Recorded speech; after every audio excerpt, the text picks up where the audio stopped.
Hello and welcome back to No Longer Legally Detained, the podcast about life after the psych ward. How do you navigate being an adult when you never expected to be one?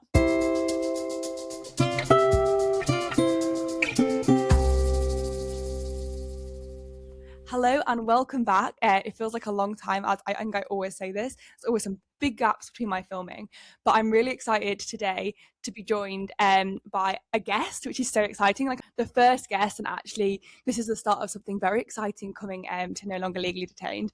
But today's episode is a special episode in collaboration with a charity that's very close to my heart called Emotion Dysregulation in Autism. And I'm going to hand over to Zizi to kind of explain a bit about what emotion dysregulation in autism is. Hello, it's an absolute pleasure to be on the podcast today. My name is Zizi and I'm founder and chief exec of a charity called Emotion Dysregulation in Autism. We're a mental health charity for autistic young people and we're entirely lived experience led. I see our peer support workers who work in the charity as lived experience leaders. What we do as a charity is quite interesting and not done anywhere in the UK or Canada or Australia. And what we do essentially is work with autistic young people with mental health needs. Things like struggle with emotion regulation, struggle with things like self-harm, alongside being autistic, whether they have a diagnosis or not. We're aware that diagnosis is a privilege. Not everybody can wait 4 years to get a diagnosis letter. And so we accept young people aged 12 to 25 who may be autistic but don't have a formal diagnosis.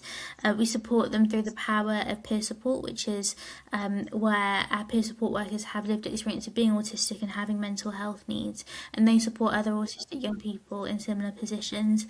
And that relationship between the peer and the young person is incredibly powerful, with elements of reciprocity and mutuality based on shared understanding and trust.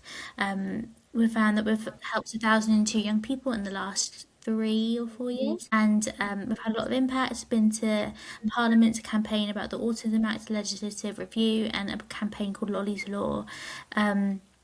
We've kind of presented in conferences in the United Nations in Canada earlier last year, and we've made a lot of impact. And really pleased to be on this podcast with Hannah, talking a little bit about autism awareness and care without conditions. We're doing this on behalf of Children's Mental Health Week, which obviously really aligns with what we do as a charity in kind of our schools and in inpatient units, which is where we work, in both schools and inpatient units. I set up the charity when I was younger. I was 21 when I set up the charity, and it was really to be the person to others that my past self needed. I'm autistic, struggled in mental health units for about 4 years, and really felt like I wanted to make change and be the catalyst for change that the world needs, which is why I set up the charity. So pleasure to be here. Thank you for inviting me, Hannah. Yeah, no, I'm so excited. I think this is like the perfect first guest for this podcast. And I think it's when I found out about like the charity and like what you do. I think it was back, I can't remember exactly when it was, but I think we met as we were both young ambassadors for the National Autistic Society. And I remember our first meeting, and I remember you speaking to me. And when I first went to those meetings, I was really shut down, and I was having none of it. Like I literally like, people couldn't really like engage or like talk to me. I think it's amazing how much progress, like obviously we both made since that time. And I think I'm so glad that I kind of found out more and like got involved with the work. And I think I've done a few, I did a bit of like social media work with you guys, and I've like done a few events and things. So it's been like really lovely. And something, again, as I said, like it's very, very close to my heart, and something that definitely a lot of shared interest. Obviously, kind of those who've listened to the podcast before know that I also have a history of mental health and being in hospital, and I'm also diagnosed autistic, and I have a pathological demand avoidant profile of autism and ADHD. So yeah, definitely like lots of very shared interests, and kind of me and Zizi came together thinking about like bringing a collab between EDA and Legally Detained. And kind of when we were talking about like what could we do, we came up with, it is Children's Mental Health Week, and when this goes out, this is going out in Children's Mental Health Week, isn't it, if I'm right? It is. Children's Mental Health Week is the 9th of February, the week commencing 9th of February, correct? Yeah. and we wanted to like do a little collab. So we've been doing some posts over on social media this week, and we thought what better way, because we both enjoy a chat, and we often like when we have our when we have our like chats like in like our teams meetings like discuss, we can go off on so many like long conversation. We thought, you know what, perfect, let's do a podcast for part of this. And mental health awareness, children's mental health awareness week, this theme is this is my place. This is my place. And it was something, I think, obviously it's very personal, like it's a very personal like what that means to different people, but definitely as soon as we heard like that was the theme, we both really aligned with that, and we wanted to kind of, we felt it really incorporated both like within our own personal stories, but also within the things that we do for work. And so we wanted to, as part of this kind of collab, as part of this series, do a podcast episode. And as Zizi said, it is this one we are kind of talking about care without, wait, sorry, I complete, what's Care without conditions. Care without conditions. And it's something that like I've spoken about a bit on my own Instagram. Like it's very authentic, this podcast, I like to have to say. It's like the most, like I'm authentically myself, and I'm not polished or perfect. And you know what? I'm human, and that's okay. But yeah, care without conditions is something that when we kind of started talking about like this is my place, and like what does finding your place mean to each of us, and like looking at then like belonging and that sense of like with like recovery, especially from like severe and enduring mental illness, and the idea that how we both have been, I think safe to say we've both been in some pretty dark places, and when you're in those dark places, it does absolutely feel like you can never get out of it, and it feels like all consuming, and it's really hard to imagine, or because to be able to imagine any like different kind of life. And I think and absolutely, like, well, I will preface by saying I'm not a doctor, I'm not a scientist, I'm not any of those things. This is purely my experience and my lived experience. But and therapy and medication, although that has a really important place, and obviously that is, and that's not where this conversation comes from, because as I said, not a doctor. But like for me, like, and I did have lots of those things, but I would have them, and I'd get to a place where I was feeling better, but I couldn't sustain that recovery. I couldn't sustain that feeling of like, and I think that's something that we when we spoke about like kind of planning this week, it was something that we both really aligned with, that thing of like, what is sustained recovery? How do you, once you've got over that, once medication or therapy or hospital, whatever it is you needed has got you over the illness part, what keeps you well? And I think that that's something that like isn't spoken about enough.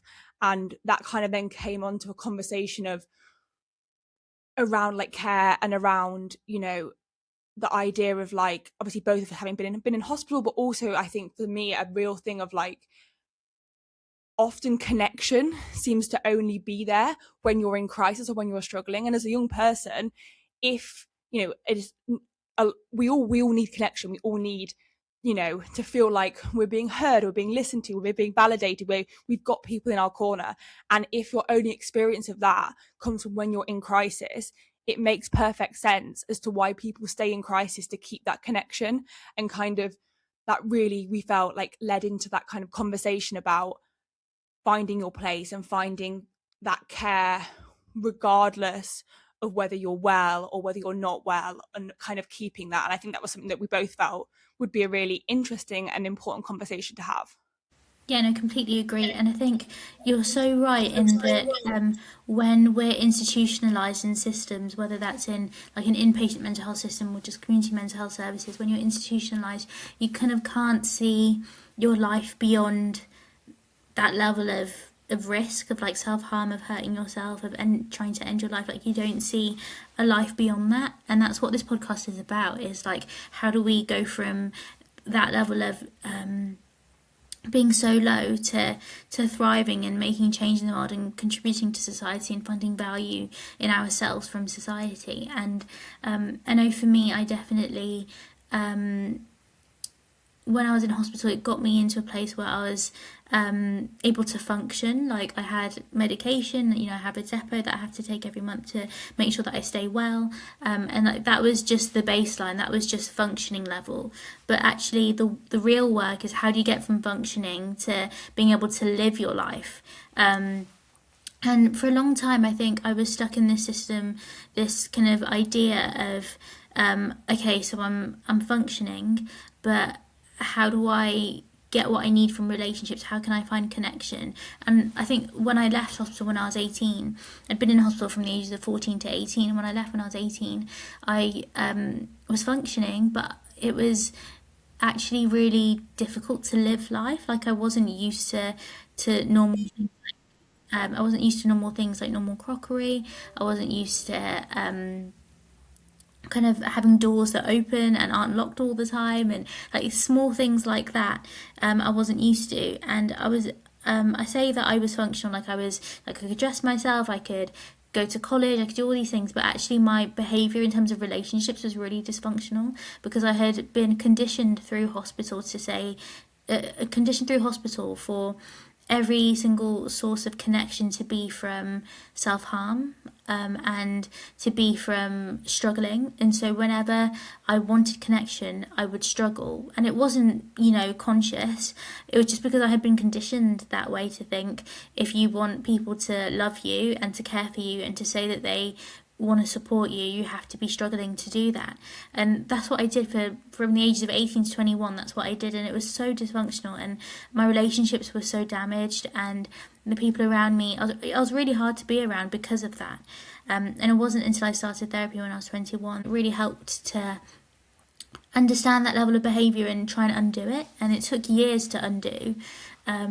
But yeah, I think care without conditions for me, which is like the kind of the topic of this podcast, means that how do you get out of a position where you've been conditioned to find connection in struggle, and how can you find in yourself that level of support that doesn't come from external validation? How can you find your own place in the world, your own belonging, without external validation? And I think there's an element of that sometimes you can have loads of people around you to support you, but sometimes if there's barriers in yourself, like you can't absorb that support.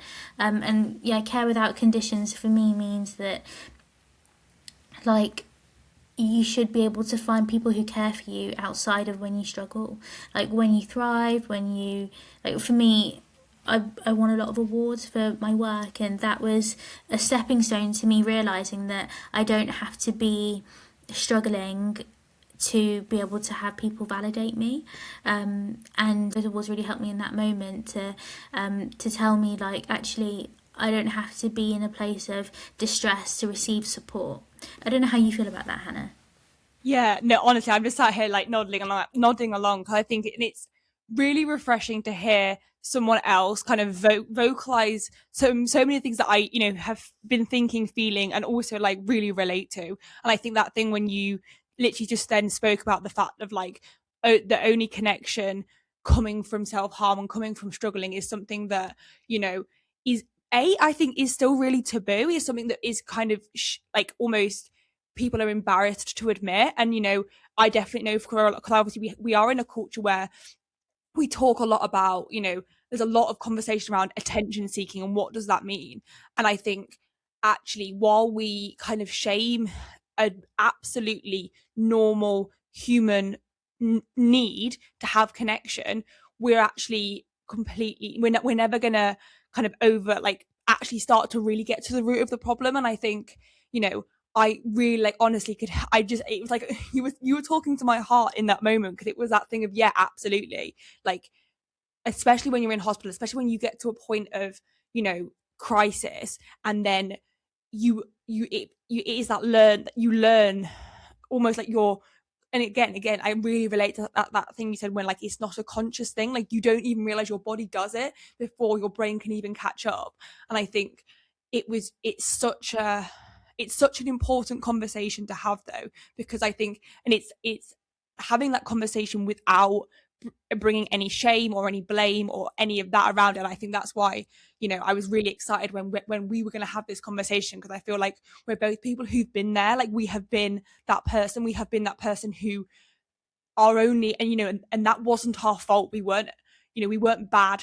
We weren't bad young people. We were really scared. We were really really hurt, really struggling young people. And as our only kind of thing we had to create those, desperately to create those connections, was the only thing that we'd learn was what was going to give us that kind of form of connection. And I think actually when I look at it now, having being on the other side and working in places and working with young people and like speaking to young people, it's amazing how so many institutions are still doing the same thing.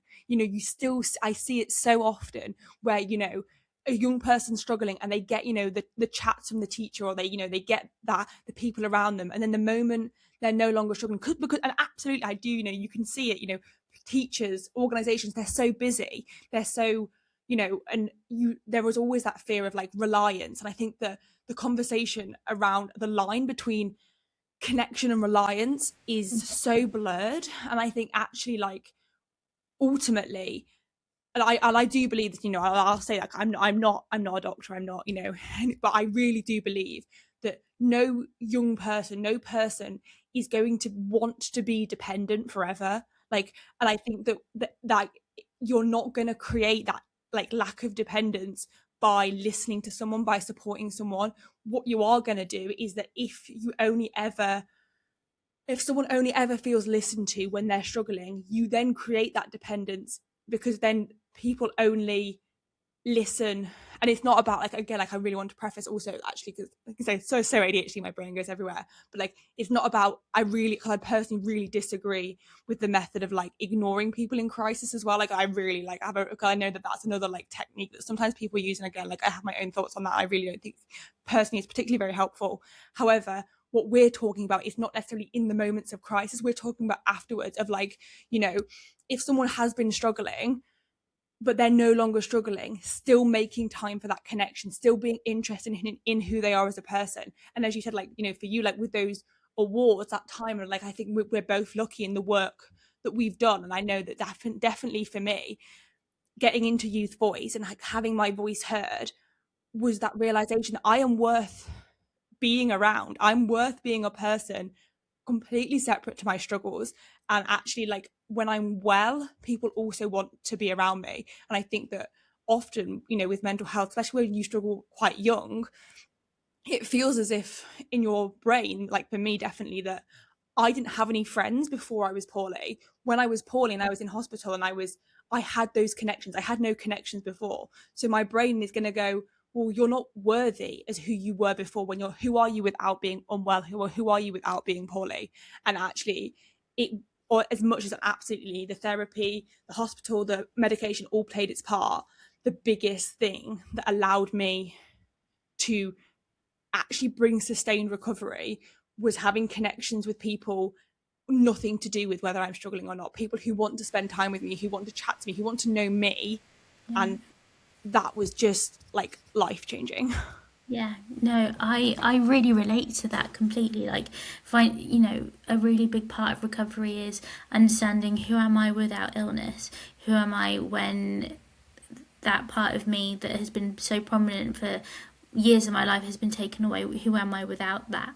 And the system, the mental health system, the inpatient system, I think relies on people always adopting an illness narrative and always taking this identity of I'm a patient, I'll always be a patient, that the identity is ingrained in people in the system, and it's really hard to get out of it.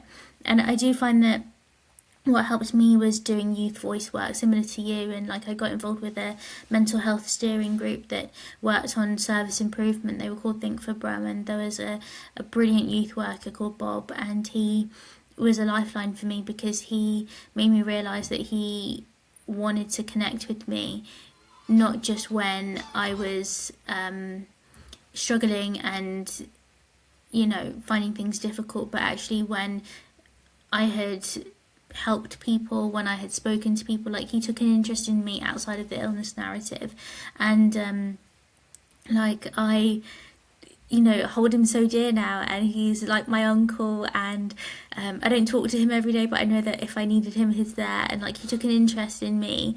He's a youth worker by background, which I think helps with that perspective of things. But he really taught me that I am more than my illness, and I have more to contribute to the world other than what I've been through.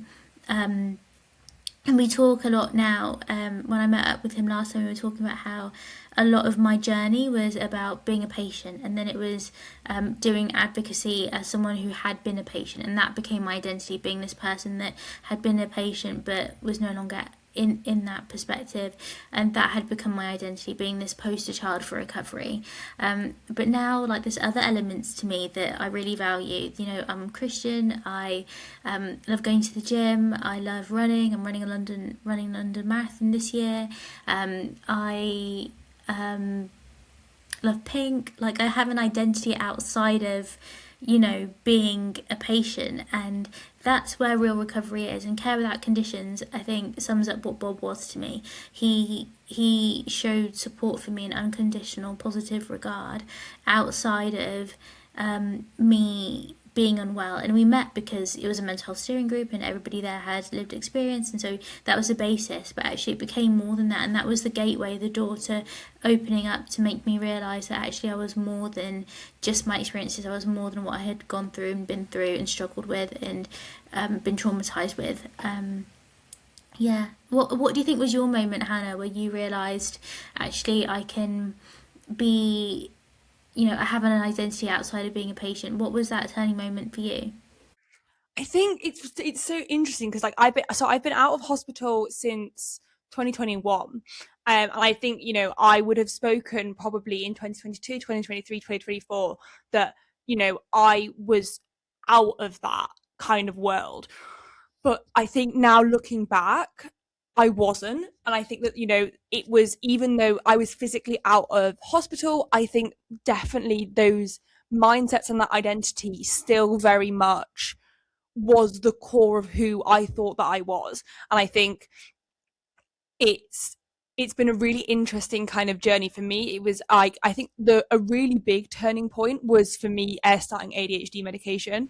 And I think that, you know, obviously it is a controversial topic, but I for me like they really did change my life in that it was almost they were what I needed to like almost like rip. It's like I was ripped open and I could actually like look inside myself and be really like brutally honest, and you know, but also kind of honest in a way of like my flaws, which we all have as human beings because we are all, you know, flawed because that's life, weren't a reason that I needed to no longer exist or I needed to hurt myself. They were just part of being a human being. And I think that that's really was such a massive kind of turning point. And I think probably it's been very actually really quite recent, I think, was the realization of like I am so much more than being I am a human being who is worthy of a life. I think that was something that, like, I I I think in 2021 I made the decision to recover and to no longer kind of live my life in what was basically a constant crisis. But my decision was made was that if I have to live in this world, the only way I can do it is by making a difference.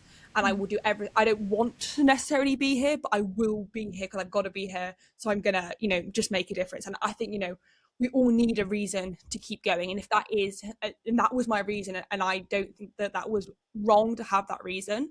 um I did it for other people, it wasn't for myself, and that's what I needed at the time, and that did work. And I think from then it was kind of and that's when I thought in my own head that I'd like got to a certain stage.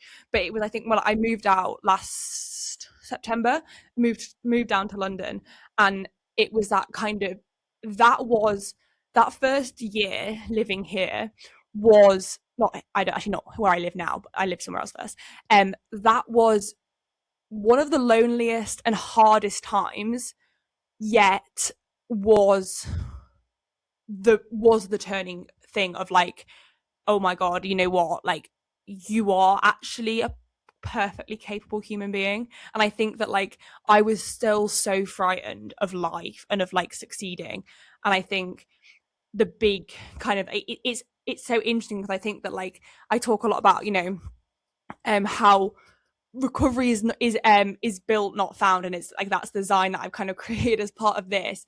And that thing of like, I was waiting for recovery to be like a big event, like be a sudden going, this is it, this is the moment. But actually, for me, recovery is a decision that I had to make constantly, every day, every minute, sometimes every minute of every day. I had to decide that, you know, I could keep going. And I think that at the beginning of this like academic year, I had a thing that in the past would have absolutely like floored me. And don't get me wrong, I was so upset, and it was really like, it was a massive trigger, and it was all of these things. But I survived it without turning to any kind of unhelpful coping mechanisms. And it was at that point, after that had happened, it was like almost at the lowest point of that situation where I felt like absolutely awful, that I was like, you're okay. This situation isn't okay, and you don't feel okay about what's happening, but you are okay, and you are still here, and things are going to happen. Situations are going to happen, but you can overcome them and survive them. And my flatmate's just moving some things in the background. Like, and you can, and I think opening up myself, and I moved into this like where I live now, and like if I'd moved in here when I first moved to London, it wouldn't have like been the same. Whereas, because I wasn't in the mindset of like being, and I can't even describe the mindset, but it is a different mindset. And I think, you know, now, don't, like, you know, things still happen. You know, like last week I literally cried every day at uni. Like, I actually was just crying constantly, and I was just like, couldn't actually get anything done.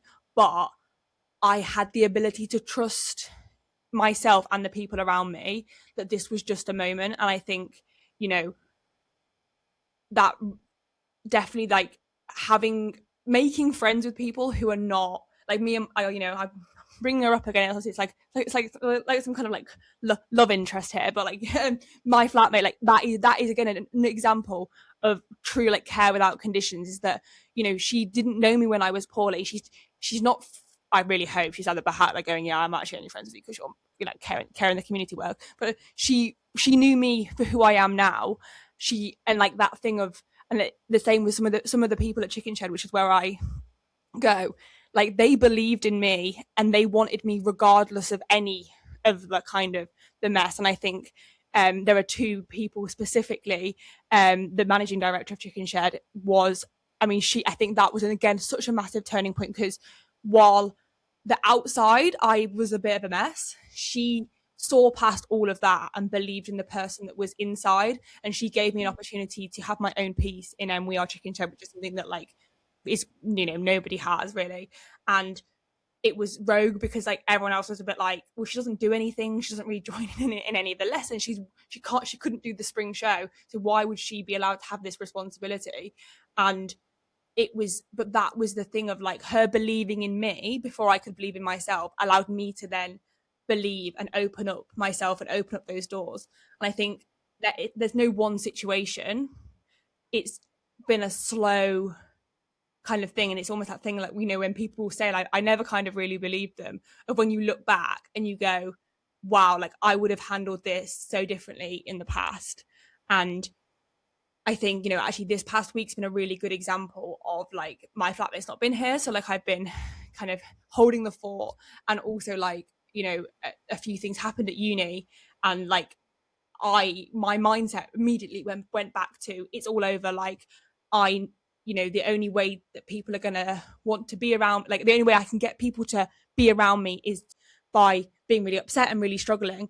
And it was the realization that people want me regardless, and I actually don't, that doesn't need to be, I can use my words, I can express how I feel, and I can, you know, still get that connection without having to be, you know, in crisis. And I think that when you believe that in your core, because we can all say it, but when you believe that in your core, that is the start of like the most exciting journey, because that's when you can start your life. And oh my goodness, guys, there's a lot of life to be lived. Oh, I love that, Hannah. That's so beautiful the way you just explained that, and like that internal shift that you're talking about. Like it builds over time. Like you shift internally to, like you said, knowing that you're worthy and bring value and can get a value from life outside of just being upset. And I think it's beautiful that you've had that realization. It's come with time, like it's not just been overnight, like it's been over time, you know. It's been forming, building those foundations, and the medication with ADHD really helps you, and that played a really big part. But like you're right, it takes time, and you're right. There's so much life to be lived, and there's a life worth living out there. You've just got to be able to find it. Recovery is built as well as found, and like you know, is something that you build is building that life worth living, isn't it? But you know, that's so beautiful. Thank you for sharing, Hannah. No, 100%. And I think like maybe before we finish today, I think maybe if we could look at like kind of on the other side, like we've spoken a lot about our own experiences, and kind of to people who, oh, I suppose there are maybe two more like sections of like things that maybe we would say to professionals, people around, parents, carers, loved ones, of that thing of like, obviously, as I said, like we can't give advice because that's not, but like from the things that have helped us, from that people have done it on the outside, and then maybe looking at like sharing some of the things that we did ourselves, like how we found, obviously it's hard to say because obviously care without conditions, involves another person, and obviously the only person that you can control is like yourself. But like maybe if we speak a bit about like kind of some of those aspects of like what or other people can do, because I know that like often I think as a carer or a parent or a teacher or even a youth worker, even professionals, it can feel like that's really great, but what does that actually look like? Yeah, I know, completely agree. I think if I could give a piece of maybe counsel to teachers or parents or clinicians or anyone, I think I would say that um, recovery has to start with not just the systems around the individual, but with the individual. That individual has to choose to want to recover, and sometimes you can have all the professionals in the world, but if an individual can't absorb that support because they're not in a position to be able to say yes, I want to recover, then it might not work. And it's not to say that that young person or person that you're looking after or care about will never choose recovery, but it's just that it's not the right time. And sometimes you got to be in the right place, you got to be in the right time to say and make the choice to say yes, I'm going to recover, and to make that choice every minute of the day. Like that person has to be ready. And then I think my other thing about, I think what helped me was finding faith for me. And I think for Hannah, it was probably like finding creativity and youth social action, but like you having creative outlets. I think for me it was faith, because it meant that it opened up doors for me to have a community that was like my church friends I really love, and like they love me because, like, not because of what I've been through, but because of who I am today. And that was really important. It was having that community, having fellowship, but also just having faith in Christ that He could get me through whatever that I go through in the future. That really helped me to. Yeah, that was a real game changer for me. When I was baptized, it was a massive moment because it was like, yeah, I'm proclaiming that I follow Jesus. And that was really, I think, yeah, God really helped me throughout a lot of things since I've chosen recovery. And yeah, I owe a lot to Him. So yeah, glory to God. But yeah, what do you think, Hannah? What about for you? Yeah, and I think definitely like creativity was the thing that I found, and like I think having that like outlet, escapism, and way to express myself is has been huge. And I think as someone who is ADHD, who has a very very busy brain, and who's also obviously got complex PTSD, when I'm playing an instrument, when I'm singing, when I'm creating, that is the one time that my brain actually can just go off. And I think that having that kind of form of escapism is so important. And with that, I have found my community and my people who I sing and who I dance with and all of those things. And I think that, yeah, no, 100%, like finding that part of you. And I think like we probably both can come from like the thing that we found might not have been the thing that we had when we were younger, or like the thing that people around us did or had. And I think that I'm someone, like for me, I didn't finish them, but I started biology, chemistry, math, psychology, A levels. I didn't do any creative subjects for GCSE, because in my head I wasn't a creative person, I wasn't, you know, any of those things. But actually trying to fit myself into a box that I wasn't in meant that I couldn't make those connections because that wasn't who I really was. And I think that once I met the creative community, it was meeting like-minded individuals and people who I could really relate to and who I could kind of bounce off, and who actually like spoke the same language, spoke that same creative language as I did. And you know, obviously we get on with, we can get on with all people, but having those people who like are on the same wavelength, I think is such an important one. And I would say in terms of like my thing to people who are like, you know, in positions of like professionals, parents, carers, the biggest thing, like I kind of talk about a bit like an analogy of like wool on a shelf. And I think if you think of like the young person as that wool, and when they're in crisis they've like completely fallen off the shelf and they're like right down. And I think often we, you know, we kind of help people up onto the edge of the shelf, but we need to not just leave them at the edge of the shelf, we need to help keep pulling them back. And I think that's when we look at like care without conditions, is we don't stop when the, you know, when the ball of wool is out of, you know, off, hanging off the edge of the cliff. We wait until the ball of wool is further back, because although it can look on the surface like, oh well, we've helped pull it back, we've helped pull the young person out of the crisis, you know, the young person's no longer, the ball of wool is no longer, you know, dangling off the edge. But actually if we walk away while it's still just on the edge, it's very likely to fall back down, because if it looks, you know, and everyone walks away and it knows that if it falls back off the edge, people are going to come back to it.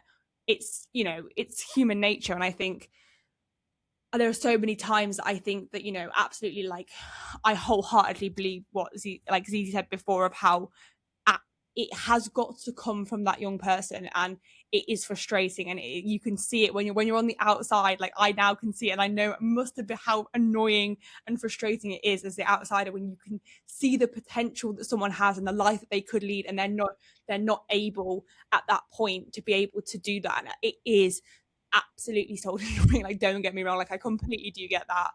But if you have the capacity, obviously, you know, none of us can pour from an empty cup, and it's, you know, it's really important to look after ourselves. But if you have the capacity to help kind of keep that connection and keep, and then even, and especially that connection after the crisis has stopped, still checking in. And I think that like that is that moment where you actually then no longer have to be that person who's pulling them out of the crisis, because you've kept pulling them from the beginning. And absolutely, like, and that's not to put the weight, I think that, and hopefully that analogy doesn't come across as like you're doing the weight of the work, but I think it just speaks about that idea of like, and I can think of people, you know, like Louise from Chicken Shed, like Michael, who regardless of whether they kept talking to me, they kept interacting with me when I'm well, when I'm like not having a bad day. And it was those moments that pull that wool further back. And like those are the things that like, don't, please, if you can, I could say anything, please keep that, please keep having those jokes, please keep spending that. It is time, and we all, none of us have any time, and I completely get that, because you know it's so busy life. But if you do have that time to spend with someone, that really can make all the difference. Yeah. That's wonderful. That's really beautiful. And it really does make a difference when you invest your time and your energy and your care in someone. Completely agree. So yeah, well, it's been really lovely to speak to you. I feel like we could actually speak like all day. Yeah. And I really hope that this episode has helped somebody, or like spoken to somebody, or like been kind of, and if you if you've enjoyed me and mine and Zizi's conversation, you will be excited to know that we are hopefully going to be collaborating a lot more here on the podcast, which is very exciting, and I will definitely be sharing more about that soon. But yeah, if you could give the podcast a 5-star rating and whatever you're listening to, that would really mean the world. Any interaction really helps kind of boost the algorithm and push us out further. You can follow my personal Instagram at legally detained, and EDA's Instagram is Emotion Dysreg Autism. That would be amazing. And yeah, hopefully we'll be back very soon. Bye bye. Take care, everyone.